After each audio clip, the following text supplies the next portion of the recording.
I play Rain Sinclair, and she, her mutant power, her name is Wolfsbane, and she has the ability to shapeshift into like a werewolf, and then she can also go full wolf. And so I guess her power is to have like super heightened senses, and she can see really well in the dark and hear things that are super far away and smell everything.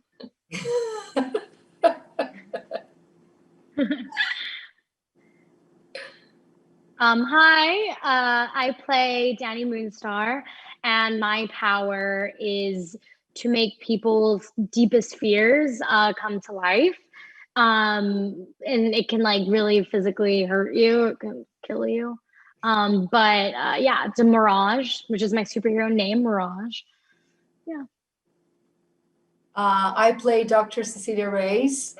She's the person taking care of this medical facility that has these young mutants, these new mutants. And she is a mutant herself. She can put force fields around her and around people. And she's someone that has a plan for these kids and is just trying to guide them through understanding their powers. All right, next question. How did you approach these characters, each of whom has suffered some pretty hardcore stuff? I imagine there is a fine line between playing your roles as someone the audience feels for and can relate to without making them whiny and annoying. Ooh, interesting question, girls.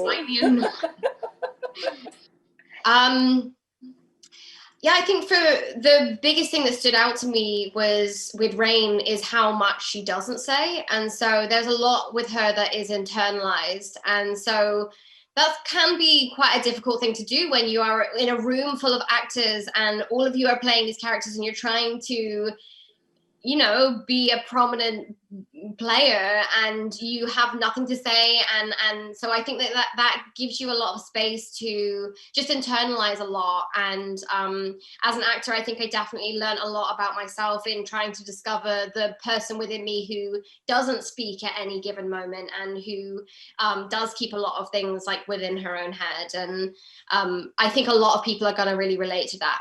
Me, not so much, because I can't stop talking. But people who are watching this film will.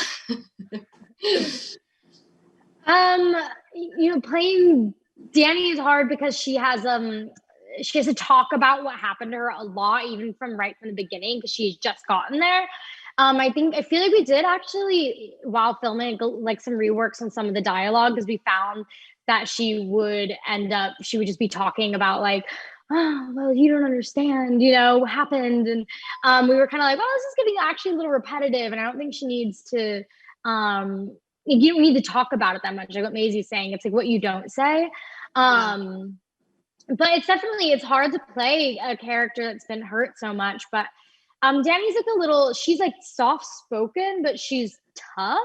So she's like, I think she's like an in-between of Anya and Maisie's character, where she's like kind of like a little moody and aggressive, but she's also very shy and soft-spoken and like a little numbed out by all the pain that she's feeling. So I tried to go that direction instead of going into whiny. But you know, yeah. I think it's really cool that you see that all of you guys, I mean, you guys achieved something that was interesting, that normally these characters are always portrayed in normal films, meaning not action or hero films, superhero films.